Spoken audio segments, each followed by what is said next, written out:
रहा है, fire, ice, बम, destruction.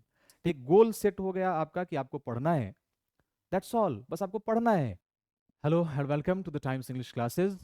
अभी हम लोग स्टार्ट करने वाले हैं एक नए चैप्टर को, fire and ice. Sounds great ना?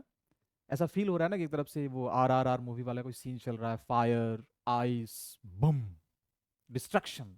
ठीक है, तो बिल्कुल डिस्ट्रक्शन की ही बात हो रही है। जब दो अपोजिट सी चीजें एक दूसरे से क्लैश करती हैं तो विनाश ही करती हैं, डिस्ट्रक्ट ही करती हैं। In this poem written by Robert Frost, will study the two views about the destruction of the earth। इस पूरी धरती का विनाश कैसे हो सकता है, कैसे होगा, हम लोग इस कविता में वही पढ़ेंगे। देखिए इस पोएट्री में before starting let me clear you something, that here fire represents desire, lust, greed. Desire आपकी महत्वाकांक्षाएं, आपकी बढ़ती हुई उम्मीदें जो कभी खत्म नहीं होती। लस्ट आपके भीतर की वासना, समझा। ग्रीड लालच। Ice represents here rigidity, hatred, etcetera. देखिए इस पोएम के भीतर राइटर हमें यह समझाने की कोशिश कर रहे हैं कि जब आपके भीतर महत्वाकांक्षाएं बढ़ने लगती हैं, चाहे वो महत्वाकांक्षा कैसी भी हो, महत्वाकांक्षा का मतलब होता है महती आकांक्षा, मतलब वो उम्मीदें, वो प्यास, वो भूख जो मिट नहीं रही आपके भीतर से, वो कैसी भी हो सकती है, कैसी भी हो सकती है। ठीक है, चाहे आपके भीतर किसी चीज को पाने की बहुत ज्यादा एक विनाशकारी भावना जाग जाए, आपके भीतर लालच जाग जाए। आज देखो लालच के कारण, अगर मैं लालच की बात करूं तो एक बड़ा रिलेवेंट सा एग्जांपल है। आप पाकिस्तान को देखो, एक पाकिस्तान के लालच के कारण, उसकी हवस के कारण जो उसको कश्मीर को पाना है, भारत इधर से कहता है कश्मीर हमारा है, जो कि है for sure, late me clear you. Pakistan कहता है मेरा है। इस पाकिस्तान के एक लालच के कारण क्या आपको नहीं दिखता कि कश्मीर में एक डिस्ट्रक्शन का माहौल है, अंत हो रहा है, कश्मीरी लोग परेशान रह रहे हैं, एक विनाश की स्थिति है, बच्चे पढ़ नहीं पा रहे हैं। तो बिल्कुल वही चीज राइटर कहते हैं कि when humans let their desire, their lust, their greed excess, जब ह्यूमन अपने भीतर के डिजायर, ग्रीड, लस्ट, ईगो, इन सब चीजों को बहुत बढ़ने देता है, जब उनके वश में हो जाता है, तो वो सिर्फ डिस्ट्रक्ट करती है, वो आपकी जिंदगी को बर्बाद करेगी, घर को बर्बाद करेगी, पूरा देश, पूरी धरती बर्बाद हो जाएगी। ठीक है, so here are two things which may destruct our world: the fire that represent greed, lust and desire here, the ice which represents rigidity and hatred here। तो हम लोग उन दोनों पॉइंट्स को देखेंगे कि आखिर धरती का विनाश होगा तो कैसे होगा, रॉबर्ट फ्रॉस्ट क्या कहते हैं, मोरल ऑफ द पोएट्री क्या है, आखिर इसके भीतर कौन कौन से पोएटिक डिवाइसेस यूज हैं, थीम क्या है, मैसेज क्या मिल रहा है। इंपॉर्टेंट क्वेश्चंस के लिए आप हमारे टेलीग्राम के लिंक पे जुड़े हुए हैं, जिसमें आपको लगातार पीडीएफ्स वगैरह सब कुछ मिल रहे हैं, हर चैप्टर का इंपॉर्टेंट क्वेश्चन, एमसीक्यूज, क्विज, तो वो आपके पास पहुंच रहे हैं। फिलहाल हम लोग चैप्टर के ऊपर आते हैं, लाइन वाइज देखते हैं इसको। राइटर कहते हैं कि सम से the world will and in fire.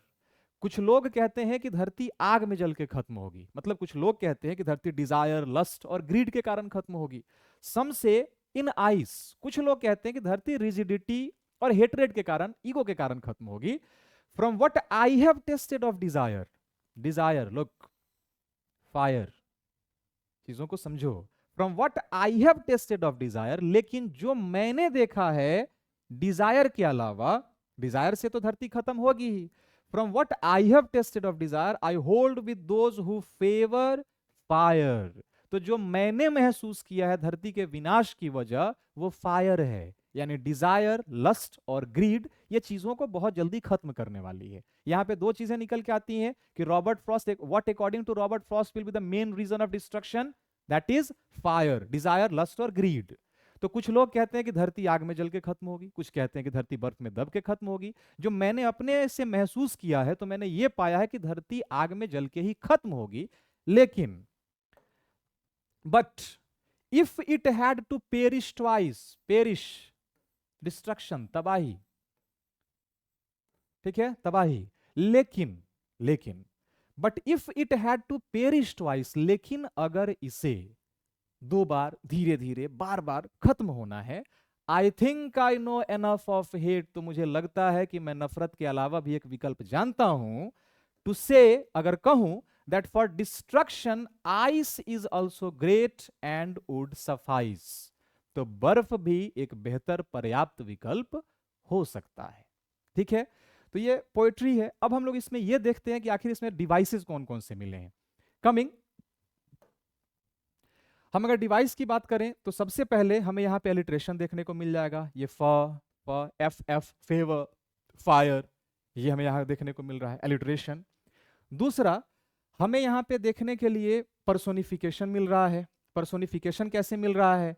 ये नॉन लिविंग थिंग्स, फायर और ice, fire and ice both are non-living things, but here Robert Frost says that they are capable of destruction. Fire और ice तबाही लाने के लिए पर्याप्त हैं, काफी हैं।